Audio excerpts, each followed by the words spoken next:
Welcome to the next video of Animation Universal. Among the three disciples of Tang Sanzang, Zhu Bajie is perhaps the least liked by the audience. Not only does he have an extremely unattractive, half-human, half-pig appearance, but he also embodies many negative traits such as gluttony, laziness, and losing all sense of reason at the sight of a beautiful woman. Are the criticisms and ridicule directed at Zhu Bajie entirely justified? Let's join Animation Universal to uncover the mysteries and dark corners of this character. Be sure to watch until the end of the video so you don't miss any fascinating details. In terms of rank, excluding the true identity of Tang Sanzang as Jin Chanzi, the disciple of Buddha, the other members of the pilgrimage group all held positions in the heavenly hierarchy lower than Bajie. Sun Wukong was a stable hand, Sha Wujing was a curtain-lifting general, and the White Dragon was the third prince of the Western Sea Dragon Palace. In contrast, Zhu Bajie held the title of Marshal Tian Peng, commanding over 80,000 water troops in heaven, a position of utmost importance in the celestial military. According to the Taoist hierarchy, in his previous life as Marshal Tian Peng, Zhu Bajie held a very high position in heaven. He was the leader of the four saintly polar deities, one of the four most important guardian deities in Taoism, ranked at the 6th tier. Did Zhu Bajie cause greater chaos in heaven than Sun Wukong? When thinking about chaos in heaven, one immediately recalls Sun Wukong. Everyone believes this rebellious monkey was the only one daring enough to disrupt the Jade Emperor's domain. However, in Journey to the West, there were three characters who had already shaken the heavens before him. The first was Erlang Yang Jian. Sun Wukong himself once asked this mighty figure, "I remember that back in the day, the Jade Emperor's sister descended to the mortal world and gave birth to a son who split the mountain to rescue his mother. Was that you?" Indeed, in the past, Yang Jian had split the mountain to save his mother. However, upon discovering he had been deceived by the Jade Emperor, Yang Jian erupted in anger, storming from the southern heavenly gate up to the 33rd heaven, causing chaos that no one could stop. In terms of damage caused during a rampage in heaven, Yang Jian was second to none. The second figure may come as a surprise. It is none other than Zhu Bajie. Although this was an unintentional incident caused by drunken recklessness, chaos is chaos nonetheless. He inflicted more damage on heaven than his elder brother Sun Wukong. Among his actions were harassing Chang'e, wreaking havoc at the Dunyu Palace, and consuming all the sacred herbs of the Queen Mother. No wonder the Jade Emperor was so furious that he transformed Zhu Bajie into a half-human, half-pig form, banishing him to earth as a demon despised and feared by all who saw him. The third figure is a demon that Tang Sanzang and his disciples encountered during their journey to retrieve the Buddhist scriptures, Jing, Green Lion Demon. This lion, having gained spiritual power, resided on Mount Shidaling and commanded a large group of subordinate demons. During a chance meeting with Xiao Shunfeng, a scout under Jing, Sun Wukong learned that this demon lord, in a fit of rage over not being invited to the peach banquet, revealed his true form as a ferocious green lion. He caused chaos in heaven, defeating the 100,000 celestial soldiers sent by the Jade Emperor, forcing heaven to shut the gates of the southern heavenly gate. Was Zhu Bajie's teacher Dao de Tianzun? Some believe Zhu Bajie's teacher was Dao de Tianzun, also known as the Grand Supreme Elderly Lord, Taishang Laojun. This seems plausible, as Zhu Bajie's 9-tooth rake was a treasure personally forged and gifted to him by Taishang Laojun. As a result, Zhu Bajie earned the trust of the Jade Emperor and was appointed to a high-ranking position in heaven. Zhu Bajie's true strength. Before the incident with Chang'e, Zhu Bajie led a life of luxury and glory. He held a prestigious position as the Grand Marshal of the Milky Way's naval forces, frequently discussing important matters with the Jade Emperor and attending all major feasts in heaven. However, after getting drunk, wandering into the Moon Palace, and harassing Chang'e, he fell from grace. Initially sentenced to execution for his crimes, he was spared thanks to the intervention of the Queen Mother of the West. Instead, he was beaten with 2,000 lashes and banished to earth. Due to his arrogant nature, disregard for others, and indulgence in wine and women, Zhu Bajie offended Chang'e and was punished. When reincarnated as a pig, Guanyin named him Zhu Wuning, awakening to ability, a reminder of his potential, urging him to overcome arrogance and avoid repeating his past mistakes. In terms of magical abilities, Zhu Bajie mastered 36 heavenly transformations, while Sun Wukong learned 72 earthly transformations. According to Taoist cosmology, the 36 heavenly transformations are just as powerful, if not more so, than the 72 earthly transformations. When wielded skillfully, the 36 abilities allow one to manipulate yin and yang and the 5 elements. However, Zhu Bajie's innate limitations, coupled with his indulgence in wine and lust, along with his reincarnation as a pig, prevented him from fully realizing his potential. In the original novel, Zhu Bajie frequently fought alongside Sun Wukong. While he often faltered when Sun Wukong was defeated, this does not mean Zhu Bajie was incapable of combat. Among the group, apart from Sun Wukong, Zhu Bajie was the second strongest. His expertise in naval warfare, a skill honed during his tenure as the Grand Marshal of the Celestial Navy, often proved crucial, an area where Sun Wukong lacked experience. However, in film adaptations, Zhu Bajie's abilities are often downplayed, portraying him as incompetent and always losing, while Sun Wukong's powers are exaggerated. This has inadvertently led audiences to believe the power gap between the two is much larger than it actually is. Zhu Bajie's weapon, the supreme divine artifact. Firstly, as the saying goes, practice makes perfect. To excel in martial arts, one must train diligently. Unfortunately, Zhu Bajie's laziness prevented him from consistently honing his skills, causing his abilities to deteriorate over time. Secondly, Zhu Bajie was highly susceptible to temptations, including food, rest, and beauty. These distractions constantly hindered his focus and motivation to improve his combat skills. Lastly, Zhu Bajie's tendency to give up when encountering demons stems from his reliance on others.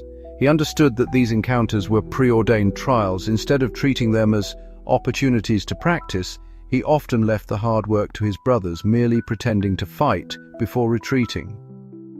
That said, one should not underestimate Zhu Bajie's intellect. Among the 4 members of the Tang pilgrimage, he was arguably the most clever. He understood the true nature of the journey to the West, but remained torn between achieving enlightenment and enjoying a life of freedom. To him, becoming a Buddha was not a priority, so his efforts in the quest were often half-hearted. Zhu Bajie knew that his merits would never surpass Sun Wukong's, so he saw no point in fully demonstrating his abilities. In Journey to the West, not only is the character Sun Wukong glorified, but his weapon, the Ruyi Jingu Bang, compliant golden-hooped staff, is also described in great detail, leading viewers to believe it is a one-of-a-kind divine weapon. Undeniably, the Ruyi staff is an incredibly powerful artifact. However, in reality, it is merely a treasure meant for controlling water. In contrast, Zhu Bajie's weapon is actually the ultimate divine artifact. His primary weapon is the 9-toothed rake, a divine tool known by its full name as the Supreme Treasure 9-toothed Rake, bestowed upon him by the Jade Emperor during his tenure as the Grand Marshal of the Milky Way. Due to its resemblance to a farming tool, this weapon was mocked by Sun Wukong during their first encounter. Wukong quipped, "Is that trident of yours meant for tilling the fields and planting vegetables at Lao Gao's home?" However, despite its rather unrefined appearance, Zhu Bajie's rake has an extraordinary and illustrious origin. The 9-tooth rake was personally forged by Taishang Laojun, the Grand Supreme Elderly Lord, using divine ice iron, tempered for 49 days under yin-yang forces. It was imbued with the essence of the 5 emperors of the 5 directions and the spiritual energy of the 9 heavens, making it a supreme artifact. The 9 prongs of the rake were crafted from jade from the underworld, while its handle was engraved with constellations representing all 4 seasons and 8 solar terms. It took an exceptionally long time to create this masterpiece. This powerful weapon was so formidable that it could make demons cry and gods tremble, giving even Sun Wukong significant trouble during their battles. The rake's 9 prongs of varying lengths symbolized heaven and earth. Functionally, it was a weapon specifically designed for military use, given to Zhu Bajie during his time as the Grand Marshal. By contrast, the Ruyi Jingubang was initially used as a tool to control water and only became a weapon when wielded by Sun Wukong. This is one of the key distinctions between these 2 divine artifacts.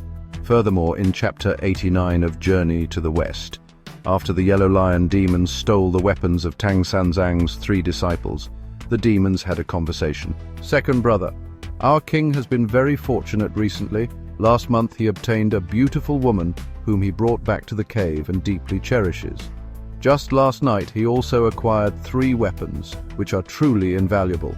Tomorrow we'll host a celebratory feast called the Rake Banquet and we'll all share in the glory. This detail highlights the superior reputation of Zhu Bajie's rake, regarded as the most precious weapon among the 3 disciples. Even after stealing the treasures of Sun Wukong, Zhu Bajie and Sha Wujing, the demons named their celebratory feast after the 9-tooth rake, underscoring its status as the most esteemed divine artifact.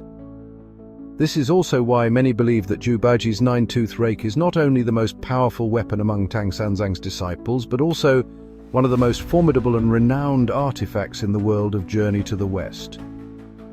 Why was Zhu Bajie not given the title of Buddha? Before embarking on the journey to retrieve the scriptures, Zhu Bajie led a life of contentment, living freely and carefree, exactly as he desired. His transformation into a half-human, half-pig was a punishment resulting from his own reckless actions.